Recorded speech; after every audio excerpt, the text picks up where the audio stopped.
Thank you. What's up, guys? This is the first time I'm hearing about this 8-minute thing, though. I've got about a 20-minute presentation that now I have to get through in 8 minutes. So I'm Charlie. I'm very glad to be here with you guys this evening. I strongly believe that which makes us human has more to do with data than maybe anything else out there. Anything else out there. Now, I spent about 20 years as an HR executive before I pulled the ripcord on corporate America to go do other stupid things. But I hope that as I talk to you today, I'm doing that from really a shared experience. I'm not here to lecture you. I'm definitely not here to indict you. I'm here with a call to action. And that call to action is data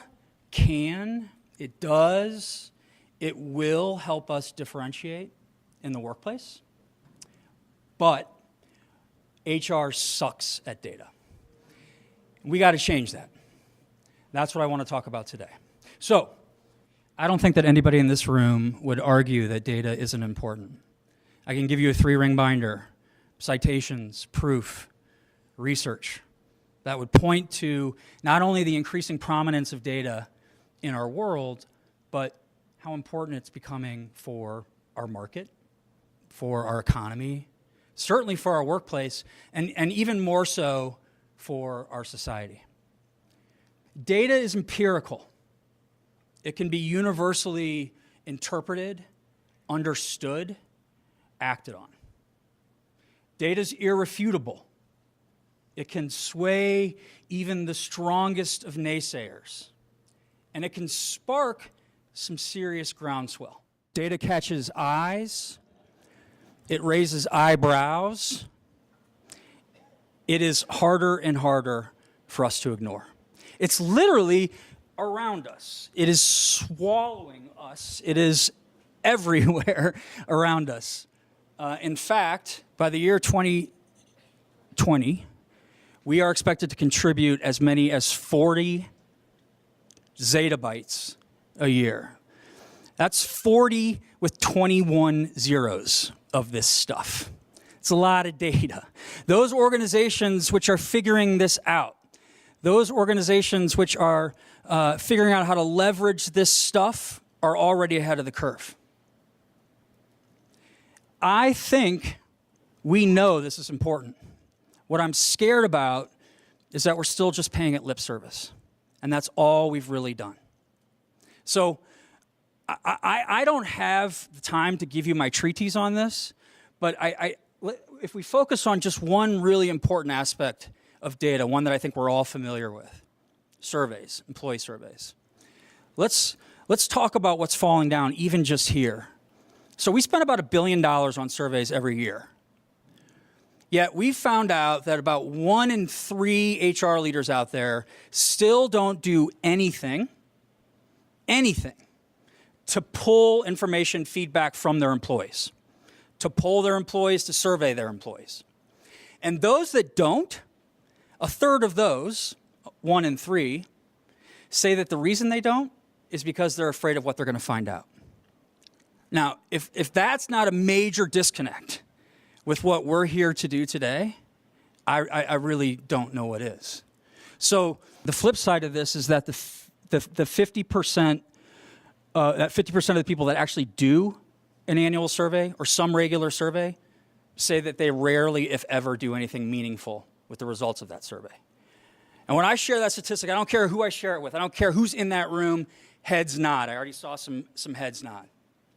Problem is, employees' heads are nodding even more vigorously.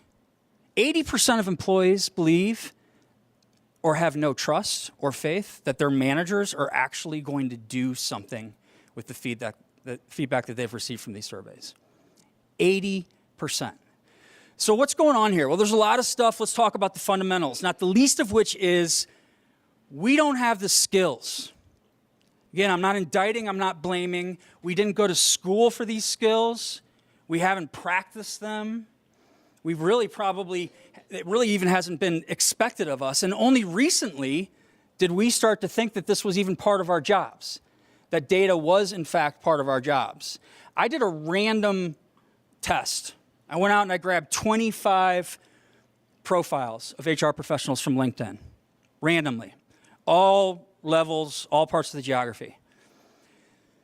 Their combined profiles comprised 12,000 words, and the word data or analytics showed up 12 times. 12 times of 12,000 words. We ourselves don't even see this or recognize this as an important part of what we're here to do.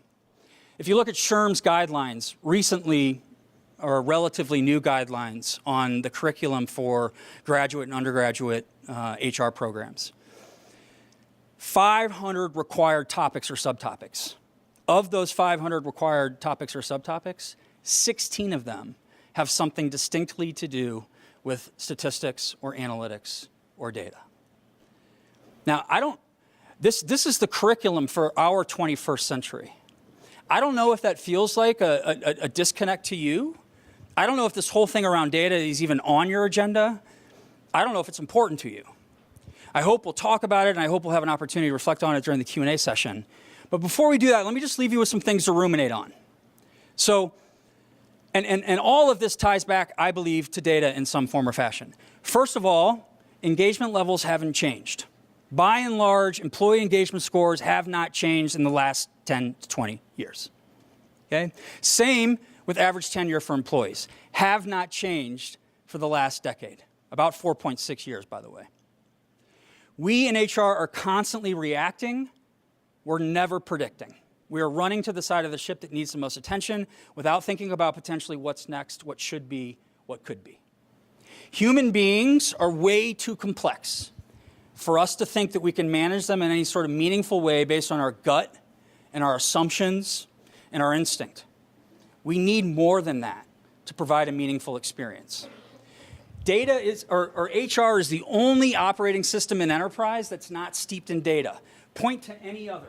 Marketing, sales, finance, accounting, development, IT, data. We don't have that going on in HR. If we don't figure this out, someone else is going to figure it out.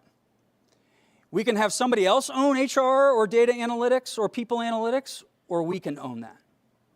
And as much as I hate the cliche and I roll my eyes at it every time I hear it, that we need a seat at the table, God forbid, it's apropos in this conversation. The people sitting at that table want the data. They thrive for that data. Finally, what do we do about this? Start. Just start. Get some expertise. Buy it, borrow it, build it, whatever you need to do. You have people, I guarantee you, in your organization who are data geeks and would love to help, to jump in, to be part of this. Experiment. Be curious. There is no one data point in the world that is going to solve your workforce woes. It's not going to answer your questions. But if it fuels a conversation, if it fuels a more productive conversation, that's where the power is. You can facilitate. You can fuel that conversation. Pay attention to trend over scores. One data point is interesting. One score is interesting. Multiple data points over time is convincing, and it can be acted on in a much better way. If you want to talk about anonymity and what we've learned on that, you got to have an employee feedback. If you want to debate that, I'd love to. And there are 3 terms that I'd love for you to have some familiarity with at some point: statistical significance, correlation, and causation. I'm sure to some of you that's something that maybe even you already use, but this is where the answers lie.